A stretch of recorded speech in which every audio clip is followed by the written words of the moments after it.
परवा मला एकानं फोन केला म्हणे किती वेळ आहे तुम्हाला गावात पोहोचायला. म्हटलं 1 तास. काय आवडतो म्हटलं तुम्हाला स्वीट मध्ये खायला. म्हटलं लड्डू.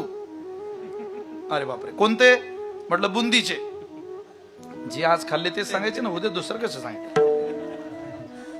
म्हटलं बुंदीचे लाडू आवडतात. बरं बरं. त्याने बायकोला सांगितलं लगेच लाडू बनव जरा बुंदीचे, महाराजांना आवडता. ती म्हणे किती वेळ आहे. 1 तास लागेल. अगं म्हणे 1 तासात महाराज पोहोचतोय, तू लाडू बनव. ती बाई म्हणे अहो 1 तासात लाडू होतात का, तुम्ही लाडू ऑनलाईन मागवा. तो म्हणे लाडू ऑनलाईन भेटता. अहो म्हणे आजकाल लेकरं ऑनलाईन भेटता, तुम्ही लाडूचं काय घेऊन बसले. तुम्ही फक्त नंबर लावा. बिकानेरचा नंबर घेतला आणि लावला फोन. हॅलो. तिकडून एक बाई बोलत होती. शक्यतो जेवढे टोल फ्री नंबर आहे तिकडून बाईचाच आवाज येतो मला. म्हणून काही काही माणसं नुसतं आशानं फोनच लावत राहता. काम नाही दादा नाही. अरे काही काम तर पाहिजे बाळा. हॅलो. मराठी करता 1 दाबा, हिंदी के लिए 2 दबाइए, प्रेस द 3 फॉर इंग्लिश. गडी रोहा रायगड मराठी. त्याने 1चं बटन दाबलं. पुन्हा ती बाई बोलायला लागली.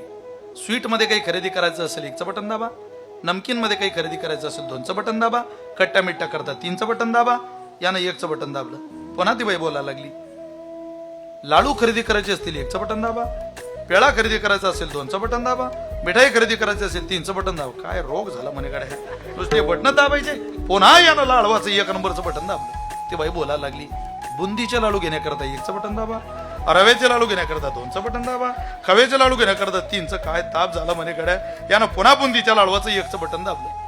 त्याला वाटलं आता तरी लाडू पाठवेन. ती म्हटली 1 किलो करता 1 दाबा, 10 किलो करता 2 दाबा, 1 क्विंटल करता 3 दाबा. गडी चिल्ल्यातला होता. रागात 3चं बटन दाबलं, फोन कट केला. 5 मिनिटात त्या बाईचा फोन याला. साहेब आम्ही दुकान लावलं तेव्हापासून 1 क्विंटल लाडूची ऑर्डर देणारे तुम्ही पहिलेच आहे. सांगा हे लाडू कोण्या पत्त्यावर पाठवणार. तो म्हणे मॅडम आम्ही 3 भाऊ आहे. लहान्यासोबत बोलण्याकरता 1चं बटन दाबा, मधल्यासोबत बोलण्याकरता 2चं बटन दाबा, मोठ्यासोबत बोलण्याकरता 3 दाबा. जो तिनं फोन कट केला अजून लावला नाही. अरे जग ऑनलाईन झालं, सुखी कुठं झालं.